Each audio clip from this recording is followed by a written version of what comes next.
আসসালামু আলাইকুম। 2024-এর জুলাই আন্দোলনে ঠিক কত মানুষ নিহত হয়েছেন অথবা আহত হয়েছেন তার সঠিক কোনো পরিসংখ্যান এখনো পর্যন্ত কারো পক্ষ থেকেই দেওয়া সম্ভব হয়নি।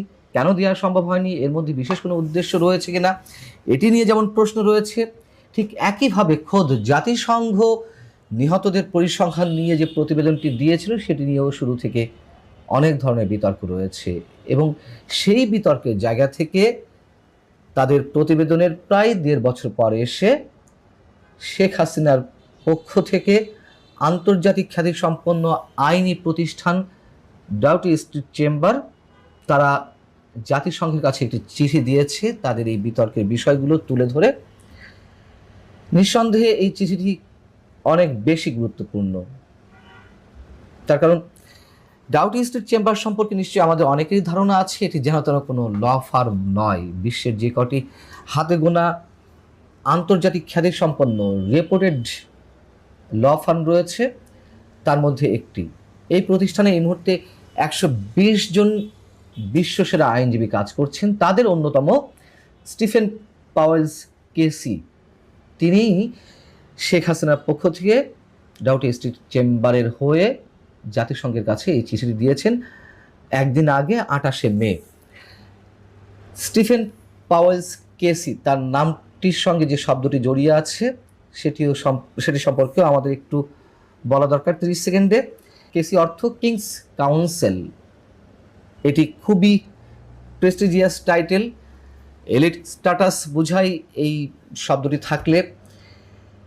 এবং খুবই খুবই জটিল মামলাগুলো পরিচালনায় যারা সিদ্ধহস্ত তাদেরকে এই টাইটেলটি দিয়ে থাকেন খোদ ব্রিটেনের রাজা। অতএব খুব স্বাভাবিকভাবেই যে চিঠিটি জাতিসংঘকে দেওয়া হয়েছে অনেক দিক থেকে এটি গুরুত্বপূর্ণ। এবং ডাউটি স্ট্রিট চেম্বার বা ডাউটি স্ট্রিট চেম্বারের কোনো আইনজীবী কোনো ধরনের তথ্য প্রমাণ ছাড়াই, কোনো ধরনের খুবই মানে যৌক্তিক জায়গা ছাড়া তারা কোনো বিষয়ে লড়েন না, এটুকু আমরা জানি। এখন চিঠির যে মূল বক্তব্য সেটি আসলে কি? চিঠিতে বলা হচ্ছে যে জাতিসংঘ যে 1400 জন নিহত হওয়ার দাবি করেছে,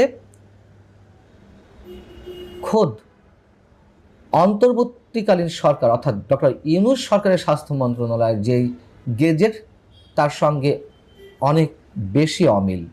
তার কারণ ডক্টর ইউনূস সরকারের স্বাস্থ্য মন্ত্রণালয়ের যে গেজেট প্রকাশিত হয়েছিল তাতে নিহতের সংখ্যা 5 আগস্ট পর্যন্ত উল্লেখ করা হয়েছিল 834 জন। বৈষম্য বিরোধী ছাত্র আন্দোলনের যে ওয়েবসাইট তাতে উল্লেখ করা হয়েছে যে নিহতের সংখ্যা 650 জন। আর জাতিসংঘ বলেছিল জুলাইয়ের শুরু থেকে 15 আগস্ট পর্যন্ত নিহতের সংখ্যা 1400 জন। সেই জায়গা থেকে যথেষ্ট পরিমাণ ভুল ভ্রান্তি তাদের পরিসংখ্যানে রয়েছে এমনটি দাবি করা হয়েছে চিঠিতে। চিঠিতে বলা হচ্ছে যে স্টিফেন পাওয়েলস কেসি তার দাবি, যদি নিরপেক্ষ এবং স্বাধীন তদন্ত করা হয় তাহলে প্রকৃত সংখ্যা আরও কমে আসতে পারে এবং রাজনৈতিক সহিংসতাকে উস্কে দেওয়া ও বৈধতা দেওয়ার জন্য ভুল তথ্য ব্যবহারের একটি বিপজ্জনক নজির স্থাপন করেছে খোদ জাতিসংঘ। স্টিফেন পাওয়েলসের দাবি, জাতিসংঘের দল শেখ হাসিনার বিরুদ্ধে যে অভিযোগ এনেছে তা রাজনৈতিক উদ্দেশ্য প্রণোদিত। জাতিসংঘের অনুসন্ধান প্রক্রিয়ায় অন্তর্বর্তী সরকার এবং ব্যক্তিগতভাবে ডক্টর ইউনূসের প্রভাব থাকা নিয়েও গুরুতর প্রশ্ন উঠেছে। তিনি বলছেন যে হাসিনার রাজনৈতিক প্রতিপক্ষরাই অনুসন্ধান কার্যক্রমে প্রধান ভূমিকা পালন করেছে বলে মনে করা হচ্ছে। এই হচ্ছে ডাউটি স্ট্রিট চেম্বারের হয়ে স্টিফেন পাওয়েলস কেসির যুক্তি। এর বিরুদ্ধে আরও অনেক ধরনের কথা রয়েছে। বিষয়টি হচ্ছে যে অবশ্যই এই পরিসংখ্যান নিয়ে নানান ধরনের বিতর্ক রয়েছে। শুরু থেকেই বলে আসছি, আপনারা একটু খেয়াল করে দেখুন যে জাতিসংঘ যখন এই প্রতিবেদনটি দিয়েছিল, আমার একাধিক মিনিমাম 7 থেকে 8টি কন্টেন্টে আমি বলেছি যে জাতিসংঘ চেয়েছিল 15ই সেপ্টেম্বর পর্যন্ত তদন্ত করতে, যে কত মানুষ নিহত হলেন, সহিংসতার ঘটনা কী ধরনের কী ঘটলো, অর্থাৎ 2024-এর 15 সেপ্টেম্বর। কিন্তু ডক্টর ইউনূস সরকার তাতে রাজি হলো না। তারা বলল যে না, 15 সেপ্টেম্বর পর্যন্ত করা যাবে না, করলে 5 আগস্ট পর্যন্ত করতে হবে, যেদিন শেখ হাসিনা সরকারের পতন ঘটেছে। যখন দুই পক্ষ থেকে একটা আর্গুমেন্টের জায়গা তৈরি হলো, তখন সিদ্ধান্ত হলো যে ঠিক আছে, 15 আগস্ট পর্যন্ত তদন্ত করা যাবে। এই যে ডক্টর ইউনূস সরকার 15 সেপ্টেম্বর পর্যন্ত তদন্ত করতে দিচ্ছিল না বা তদন্তে রাজি হচ্ছিল না, সেটাই তো একটা বড় প্রশ্ন, যে কেন 15 সেপ্টেম্বর পর্যন্ত তদন্তে রাজি হবে না। তখন 5 আগস্টের পর থেকে তো অনেক ধরনের সহিংসতা হয়েছে, অনেক ধরনের হত্যাকাণ্ড হয়েছে, পুলিশ হত্যাকাণ্ডের শিকার হয়েছে, সাধারণ মানুষদেরও অনেকে হত্যাকাণ্ডের শিকার হয়েছে। সেই হত্যাকাণ্ডগুলো কারা ঘটিয়েছে? এবং যদি ধরেও নিই যে 5 আগস্ট পর্যন্ত ডক্টর ইউনূস সরকার দাবি করছিল, সেখানে 15 আগস্ট পর্যন্ত জাতিসংঘ তদন্ত করলো এবং সেই তদন্তে 1400 জন মানুষ নিহত হয়েছেন, এমনটি তথ্য জানানো হলো। আমরা যদি ধরেও নিই যে কোনো ধরনের অনিরপেক্ষতার জায়গা থেকে বা অস্বচ্ছতার জায়গা থেকে এই তদন্তগুলো করা হয়নি, স্বচ্ছতার সঙ্গেই হয়েছে, তারপরেও তো প্রশ্ন যেটি বরাবরই করে আসছি, যে 1400 মানুষ যদি হত্যাকাণ্ডের শিকার হয়ে থাকে 15 আগস্ট পর্যন্ত, আর ডক্টর ইউনূস সরকারের যেই পরিসংখ্যান 834 জন নিহত, তাহলে বাকি 566 জন মানুষ হত্যা করলো কারা? নিশ্চয়ই আওয়ামী লীগ করেনি। আওয়ামী লীগের নেতাকর্মীরা তো তখন আর মাঠে ছিলেন না, কোথাও ছিলেন না, তাদের প্রত্যেকেই আত্মগোপনে ছিলেন, অথবা এখনো পর্যন্ত আছেন বা বিদেশে চলে গেছেন। এই তো, তাদের তো আর হত্যাকাণ্ডের সঙ্গে জড়িত হওয়ার কথা না। যুক্তির খাতিরে, তর্কের খাতিরে এই প্রসঙ্গটিও নিশ্চয়ই স্টিফেন পাউলস কেসি উল্লেখ করতে পারতেন, কেন করেননি আমি জানি না।